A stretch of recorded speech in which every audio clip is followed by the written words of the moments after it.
하나님 말씀 보겠습니다. 하나님 말씀 요한복음 4장 14절 말씀입니다.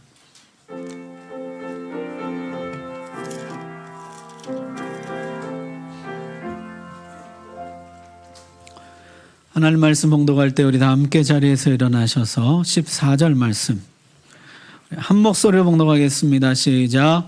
내가 주는 물을 마시는 자는 영원히 목마르지 아니하리니 내가 주는 물은 그 속에서 영생하도록 솟아나는 샘물이 되리라. 아멘.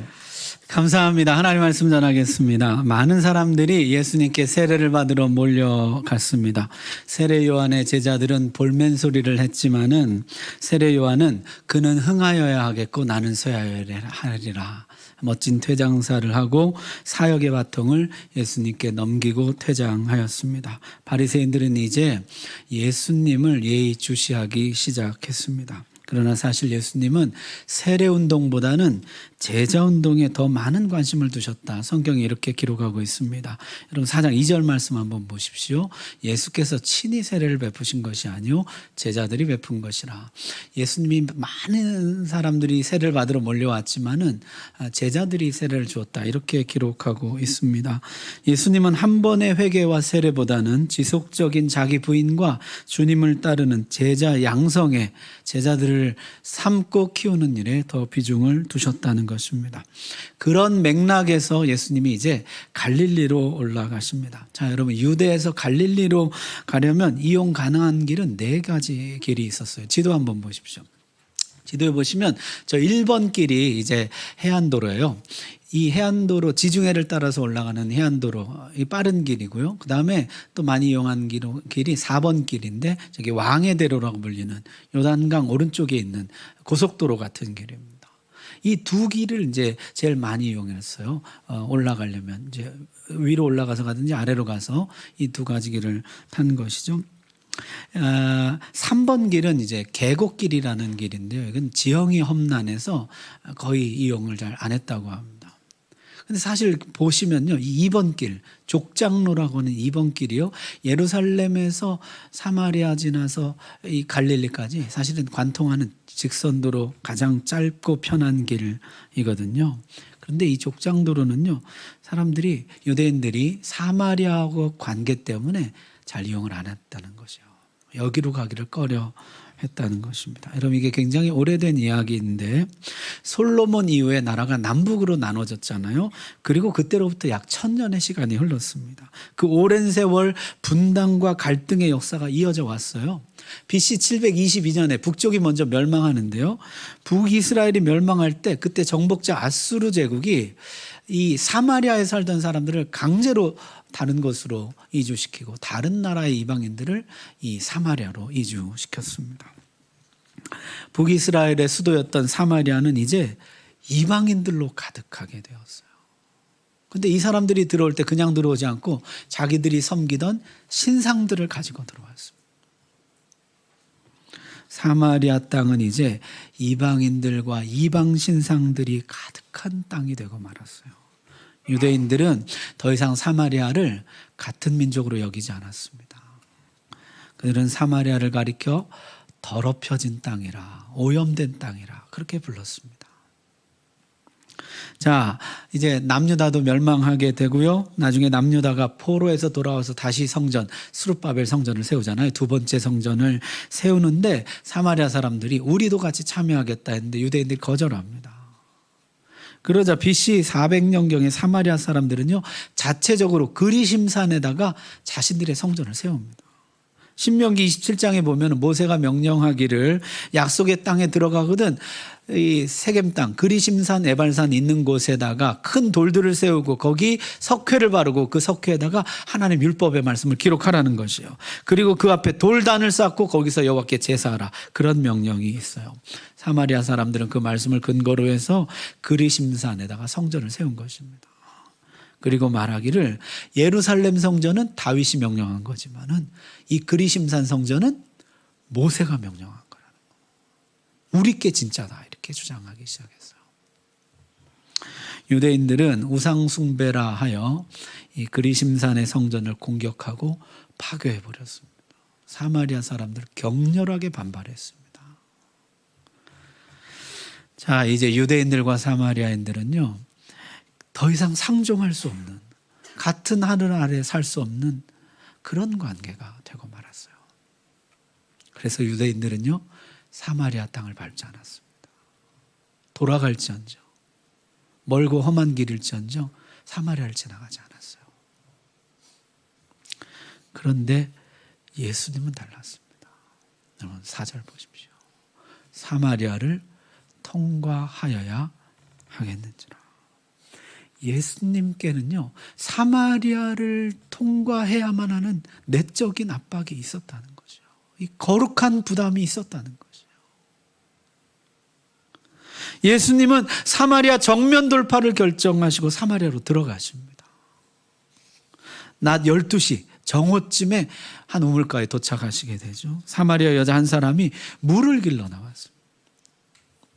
여러분, 열대지방 이 지역의 한낮은요, 정오는요, 활동하는 시간이에요. 비활동 시간입니다.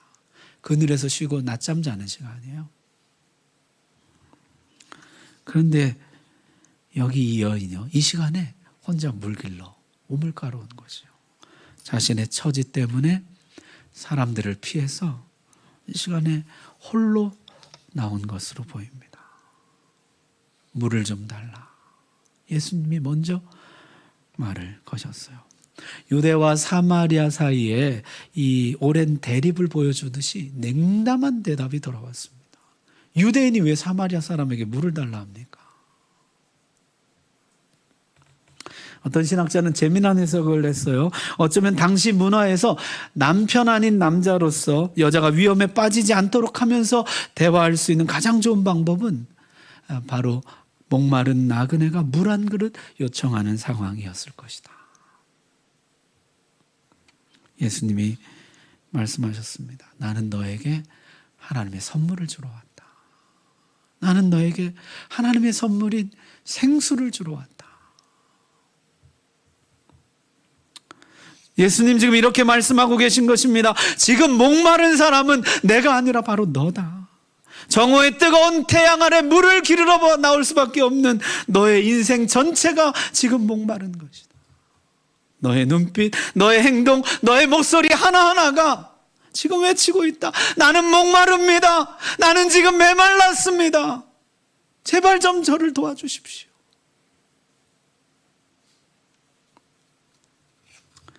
여인은 마음을 조금 열었습니다. 주여, 어디서 그런 물을 얻을 수 있습니까? 아까는 당신이라고 부르더니 이제 주여라고 호칭이 바뀌어요. 물론 나의 주인 그런 뜻은 아닙니다. 선생님 정도의 의미. 당신은 물을 기를 그릇도 없고 이 우물은 깊은데 어디서 그런 생수를 얻어서 나에게 주실 수 있습니까? 다시 말하면 이 우물물도 얻지 못해서 나에게 달라 하면서 어디서 그런 생수를 얻어서 나에게 주겠다 하는가 묻고 있는 것이에요. 여기 야곱의 우물은 조상 대대로 내려오면서 우리들의 식수가 되어 주었는데 당신은 이 물보다 더 좋은 물 생수를 준다 하니 당신이 야곱보다 더 큽니까? 이 물은 다시 목마르지만 내가 주는 물은 영원히 목마르지 않는다. 이 물은 잠시 잠깐 만족을 주지만 그러나 다시 목마르게 된다. 내가 주는 물은 영원한 만족, 영원한 해가를 준다. 이 생수는 그 속에 들어가서 그 안에서 샘이 되어서 계속해서 생수가 솟아나게 한다. 그 속에서 지속적으로 솟아나는 샘물이 된다 하셨습니다. 그런 물이라면 나에게도 주십시오. 나에게도 그 생수를 주십시오. 여러분, 이 생수가 뭡니까? 이 뒤에 가면 예수님이 직접 밝히시죠. 7장에 가면 예수님이 이렇게 말씀하십니다. 누구든지 목마르거든 내게로 와서 마셔라. 나를 믿는 자는 성경의 이름과 같이 그 배에서 뭐가요? 생수의 강이 흘러나오리라 하시니 이는 그를 믿는 자들이 받을 성령을 가리켜 말씀하신 것이라. 이 생수는 성령입니다. 성령께서 오시면 우리 속에서 계속해서 솟아나는 샘물이 되어서 우리를 계속해서 감화감동하신다는 것이에요. 그분은 다시는 우리를 떠나지 않고 우리 속에서 생수가 강물처럼 흘러나오도록 계속해서 우리에게 생수를 공급해 주신다는 것입니다. 여러분, 사실 하나님은요, 예레미야 선지자를 통해서 이 백성이 생수를 버렸다고 말씀하십니다. 제가 공동 번역으로 읽어드리겠습니다. 나의 백성은 두 가지 잘못을 저질렀다. 생수가 솟는 샘인 나를 버리고 갈라져 새기만 하여 물이 괴지 않는 웅덩이를 팠다. 샘을 버리고 웅덩이를 선택했다는 것이에요. 이 백성은 생수의 근원이신 하나님께로부터 나오는 물, 신선하고 늘 흐르며 마르지 않는 물을 거부하고 그 대신에 자신들이 판 웅덩이에 썩고 냄새나는 물을 선택했습니다. 그러나 그 웅덩이들은 금이 가고 물이 새서 지속적으로 물을 공급해 주지 못하는 웅덩이라는 거죠. 내가 다시 너희들에게 생수를 주겠다. 다시 샘물같이 솟아나는 생수를 주겠다 하셨습니다. 주여, 그런 생수를 내게도 주소서. 그런 물을 내게도 주소서. 그랬더니 예수님이요, 가서 내 남편을 불러오라, 이렇게 말씀하시는 거예요. 생수가 그냥 주어지지 않는 것이에요. 죄를 감추어 둔 채 생수만 받아 누리지 못합니다. 예수님은 이 여인의 가장 심각한 인생 문제를 터치하십니다. 이 여인은요, 자신 삶의 가장 민감한 문제, 자신의 죄와 상처가 드러나는 것을 막기 위해서 초장에 차단해 버립니다. 나는 남편이 없나이다. 옳도다. 남편 5이 있었으나 다 떠나갔고 지금 있는 자도 내 남편이 아니니 내 말이 맞다 하셨어요. 전통적으로 두 가지 해석이 존재해 왔습니다. 하나는요, 이 여자가 남편을 5번 바꿨다는 것이에요. 이 여자가 미스 사마리아였어요. 많은 남자들이 따랐습니다. 그래서 자기가 마음에 드는 남자를 골라서 결혼했지만 만족하지 못했어요. 바꿨어요. 또 만족이 없는 거죠. 또 바꾸고 또 바꾸고 채워지지가 않는 것이에요. 또 다른 해석은요, 이 여자가 버림받았다는 거예요. 이 여자는 5번이나 버림받은 가련하고 불쌍한 여인이라는 것이에요. 자, 어떤 쪽이든 이 여인은요, 현실에서 만족하지 못하는 목마른 인생이었습니다. 야곱의 우물처럼 잠시 잠깐 해가라는 것 같지만 그러나 반드시 또 목마르게 되는, 필연적으로 다시 목마를 수밖에 없는 한계를 가진 인생이라는 것이죠. 여러분, 사마리아 여인을 영적으로 해석하기도 합니다. 이 여인은 이스라엘 역사를 상징적으로 보여준다는 것이에요. 그동안 이스라엘이 기대고 의지했던 애굽, 아수르, 바벨론, 페르시아, 그리스, 여기에 몸을 의탁하기도 했다가 또 버림받고, 이쪽에 기대기도 했다가 또 버림받고. 여러분, 국제정세 외교라는 것이 자국 이익을 우선하는 거 아닙니까? 여기저기 의지해 보았지만은 결국 그들이 진정한 남편이 되어주지 않더라는 것이에요. 이스라엘의 진정한 보호자, 진정한 남편은 오직 여호와 하나님 한 분밖에는 없더라는 것입니다. 예수님이 이렇게 말씀하시니까요, 이 여자가 매우 놀랍니다. 자신의 과거, 자신의 인생, 자신의 속을 꿰뚫어 보시는 예수님 앞에 엎드립니다. 주여, 내가 보니 선지자소로이다. 호칭이 다시 한번 바뀝니다. 당신에서 주로, 그리고 주에서 이제 선지자로 바뀌게 돼요. 내가 보니 선지자입니다. 당신이야말로. 그러면서 이 여인이 질문을 하나 합니다. 하나님은 어떤 예배를 받으십니까? 예루살렘 성전에서 드리는 유대인들의 예배만 받으십니까? 아니면 이 산에서 드리는 사마리아인들의 예배도 받으십니까? 여러분, 이게 이 여인이 가장 묻고 싶었던 질문이었던 것이에요. 지금 이 여인은 5 남편에게 버림받았습니다. 이 사람 저 사람 많은 사람들에게 의지했지만 그들은 끝내 떠나버리고 말았습니다. 그녀 곁에 남지 않았습니다. 그녀는 이제 사람들을 피합니다. 사람들과 마주치지 않으려고 합니다. 그런데 하나님마저 나를 받아주지 않는다면 하나님마저 내 옆을 떠나가 버린다면은, 하나님마저 나를 버리신다면은 나에게는 이제 아무런 소망도 없습니다. 하나님은 나를 받아줍니까? 하나님은 정말 나를 받아줍니까? 그것이 묻고 싶었던 것이에요. 정말 하나님은 나를 받아주냐고. 모든 사람들이 다 나에게 왔다가 떠나가지만은 하나님은 나를 받아주냐고. 그게 묻고 싶었던 것이에요. 예수님 뭐라고 대답하셨습니까? 여자여, 내 말을 믿으라. 때가 오고 있다. 때가 오면 유대인이냐 사마리인이냐 그거 중요하지 않고, 예루살렘이냐 이산이냐 그것도 중요하지 않게 되리라. 때가 되면은, 여러분 23절 말씀 우리 같이 한번 읽읍시다. 시작. 아버지께 참되게 예배하는 자들은 영과 진리로 예배할 때가 오나니 곧 이때라. 아버지께서는 자기에게 이렇게 예배하는 자들을 찾으시느니라. 아멘. 그 때가 오면은 오직 영과 진리로 예배하는 자를 찾으시고 그 예배를 받아주실 것이다. 그 때가 되면은 하나님께 성령과 진리 안에서 예배하게 될 것이라. 그래놓고 곧 이때라. 사실 그때가 지금 왔다. 그때가 지금 내 앞에 이르렀다. 이렇게 말씀하셨어요. 영과 진리로 예배함, 성령과 진리로 예배함이라는 것은요, 여기서 진리는 실체라는 말입니다.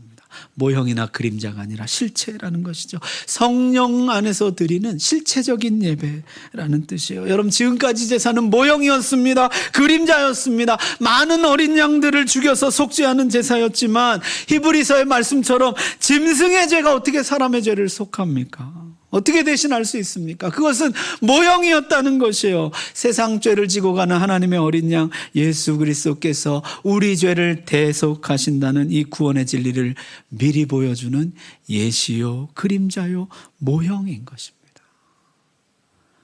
진짜 메시아가, 진짜 어린 양이, 진짜 속죄 제물이 오실 것이다.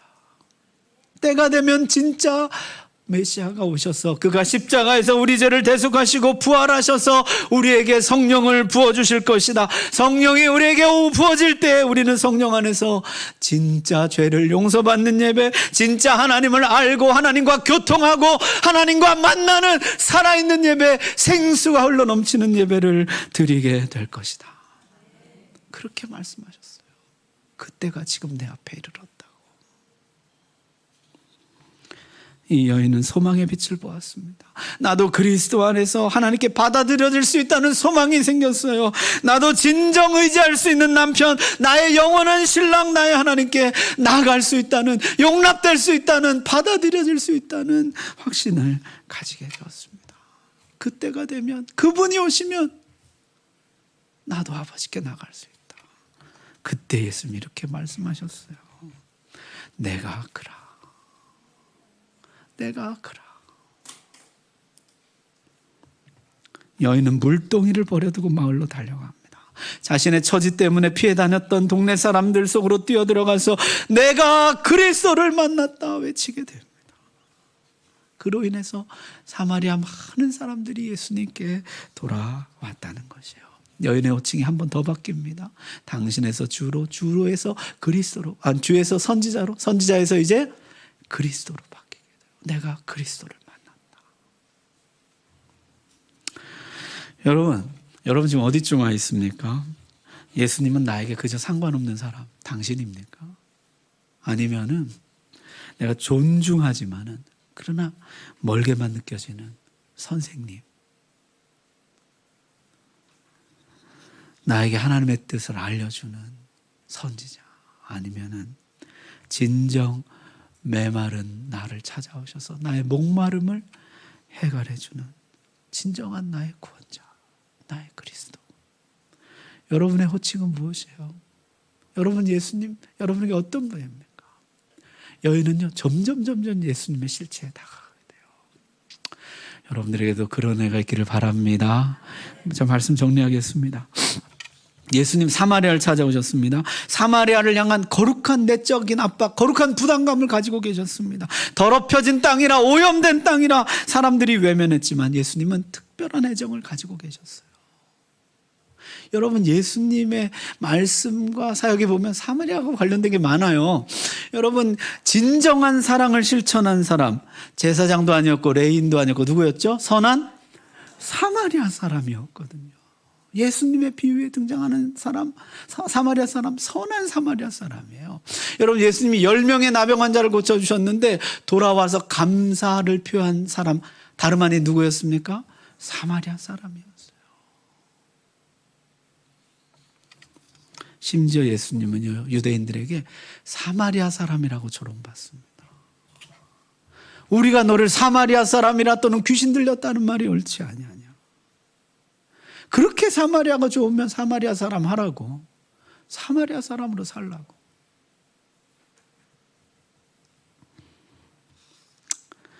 여러분, 저는 이런 예수님에게서 위로를 받습니다. 왜냐하면 사실 우리가 사마리아 사람들이기 때문이죠. 우리가 사마리아 땅이기 때문이에요. 더럽혀진다, 오염된다, 메마른다. 예수님 우리를 찾아오세요. 예수님 우리를 향해서 특별한 거룩한 부담을 가지고 계십니다. 주님 우리에게 생수를 주시기를 원하십니다. 주님, 제가 사마리아 여인입니다. 제가 사마리아 땅입니다. 오늘 다시 나를 찾아와 주십시오. 다시 나에게 생수가 흐르게 하여 주옵소서. 또 하나는요, 생수는 회개할 때 주어진다는 것입니다. 가서 내 남편을 불러오라. 여러분, 우리 마음은 그건 좀 묻어두고 싶잖아요. 그냥 그건 묻어두고 생수만 주시면 좋은데, 주님 오늘 우리에게 똑같이 말씀하시는 것이요. 가서 내 남편 불러오라고. 너의 죄와 상처를 내 앞으로 가지고 오라고. 그건 그냥 없던 걸로 하고 생수만 주어지지 않아요. 나의 죄와 나의 상처, 내 인생에 가장 감추고 싶은 오점, 실수, 실패, 그것을 주님 앞으로 가지고 나올 때 비로소 주님이 진정한 치유와 회복을 허락하시고 다시 생수가 흘러가게 될 줄로 믿습니다. 여러분, 오늘 주님 앞에 나는 남편이 없나이다 하지 마시고, 주님, 내 죄와 상처를 주님 앞으로 가지고 갑니다. 치료해 주십시오.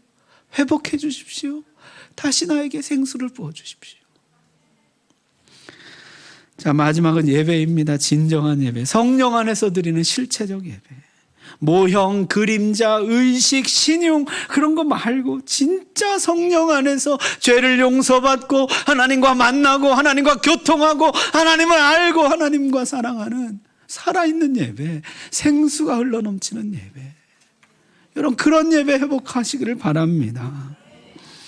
자, 누구라고 말씀드리지 않겠는데요, 어떤 성도님이 찬양하는데 정말 완전 몰입이에요. 완전 몰입. 정말 그 노래는요, 그분의 고백이고 진짜 자기의 노래인 것이에요. 그 찬양은 그분에게는 실체인 것입니다. 말씀마다 아멘 아멘, 말씀을 내 것으로 받는 예배.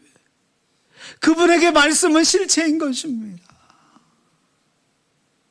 예배가 신용이 아니에요. 의식이 아니에요. 정말 하나님을 만나는 실체가 있는 예배인 것이에요. 성령 안에서 실체적인 예배인 것이에요. 오늘 그런 예배가 회복되기를 바랍니다.